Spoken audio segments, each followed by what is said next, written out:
ஒருமுறை என்கார் சகசிரபுத்தே என்பவர் ஷீரடிக்கு வந்தபோது பாபா பக்தர்களுக்கு பிரசாதம் விநியோகம் செய்து கொண்டிருந்தார். பாபாவிடம் எஞ்சி இருந்தது குறைந்த அளவு பிரசாதமே. தனக்கு எதுவும் கிடைக்காமல் போய்விடுமோ என பயந்தார் சகசிரபுத்தே. அவரது அதீத கவலையையும் ஆசையையும் கண்டிக்கும் பொருட்டு முறுவலுடன் பாபா, உனக்கு ஒன்றும் இல்லையே என கூறிவிட்டு பின்னர் சிறிதளவு கொடுத்தார்.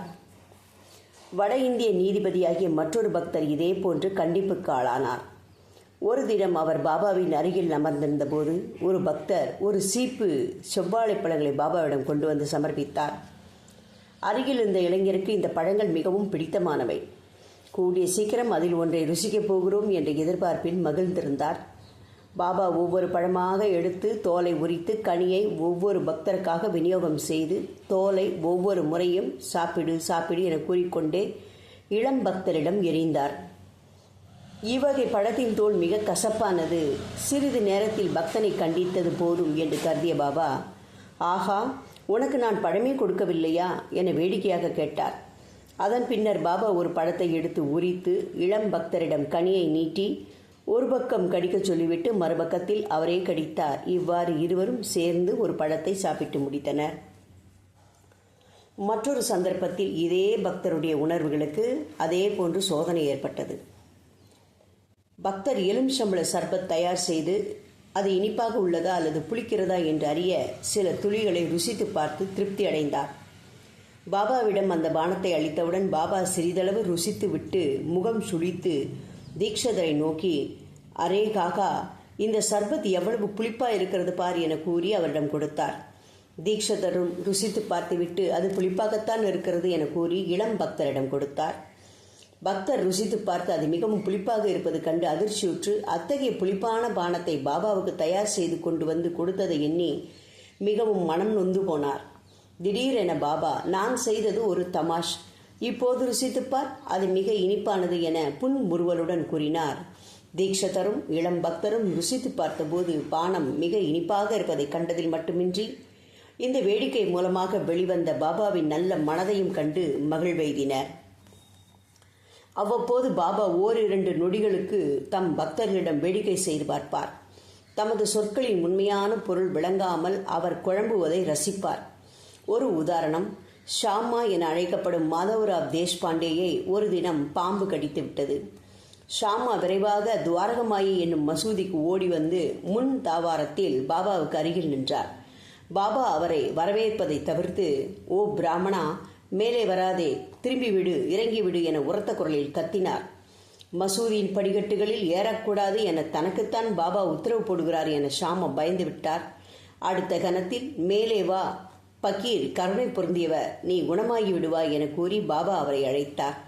பாபாவின் முதல் உத்தரவு ஆணித்தரமானது என்றும் அது தன்னுள்ளே கலந்திருக்கும் விஷத்தை நோக்கி போடப்பட்டது என்றும் ஷாமா பின்னர் உணர்ந்து கொண்டார்.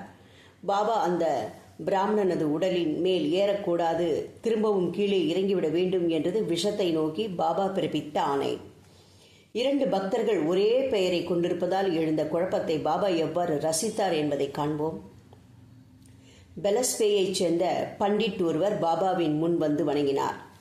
பாபா, பாபு சாஹிப் என்ன செய்கிறார்? நாராயண் என்பவர் பாபாவுக்கு ஆரத்தி செய்து வரும் பாபு சாஹிப் ஜாக்கை பாபா குறிப்பிடுகிறார் என எண்ணிக்கொண்டு தூங்குகிறார். பாபா, நாராயண், அவன் அங்கு வரும்போது நான் அடிக்க வேண்டும், எனக்கு அவன் 3000 அல்லது 4000 ரூபாய்கள் கொடுக்க வேண்டும், தாமதப்படுத்திக் கொண்டே வருகிறான். பாபா குறிப்பிட்டது வந்திருந்த பண்டிட்டிடமிருந்து கடன் வாங்கியிருந்த ஒருவரை.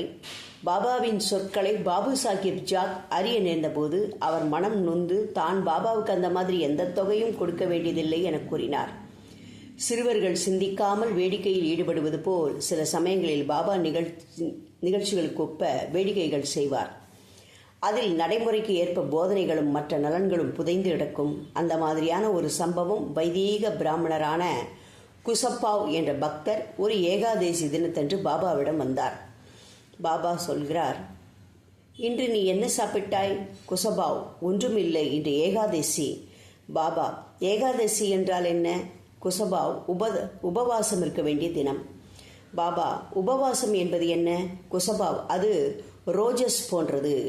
பாபா, ரோஜஸ் என்றால் என்ன? குசபாவ், நாம் விரதம் இருப்போம், கந்தமூலம் ஒரு வகை இனிப்பான கிழங்கு தவிர வேறு எதையும் உண்பதில்லை.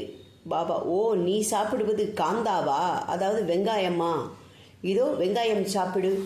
குசபாவ் அனாசாரமான உணவை ஏற்கும்படி பாபா தன்னை வற்புறுத்துகிறார் எனக் கண்டு, தாங்கள் சாப்பிட்டீர்களானால் நானும் சாப்பிடுகிறேன் என்றார். பாபா சிறிதளவு சாப்பிட்டுவிட்டு குசப்பாவையும் சாப்பிட வைத்தார். அந்த சமயம் வேறு பக்தர்களும் வரலாயின. பாபா வேடிக்கை செய்து பார்க்க விரும்பினார். பாபா இந்த பாம்னியாவை, அதாவது பிராமணன் என்ற சொல்லை திரித்தும் தாழ்வுபடுத்தியும் கூறுவது. பாருங்கள், ஏகாதேசி என்று வெங்காயம் சாப்பிடுகிறான்.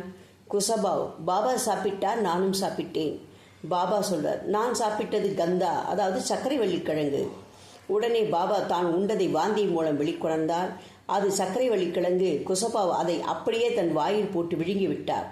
முதலில் அவரை அடித்துவிட பாபா பின்னர் குசபாவின் சிரத்தின் மேல் தம் கையை வைத்து, என் ஆசிகள், என்னை நினைத்து உள்ளங்கையை விரி, உன் கையில் என் பிரசாதம் இருக்கும் என்ற வரத்தை அளித்தார்.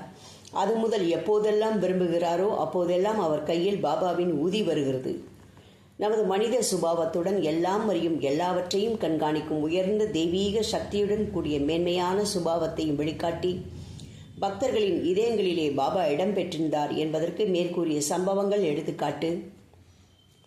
தெய்வீக குணங்களை வெளிப்படுத்தி காட்டுவதால் மட்டும் பலவீனமான மனித உள்ளங்களிலே அந்த ஸ்வரூபத்தின் தன்மை நிலைத்து நின்றுவிடாது. வானத்தில் தோன்றும் நடுப்பகல் சூரியனை யாரால் கூர்ந்து பார்க்க முடியும்?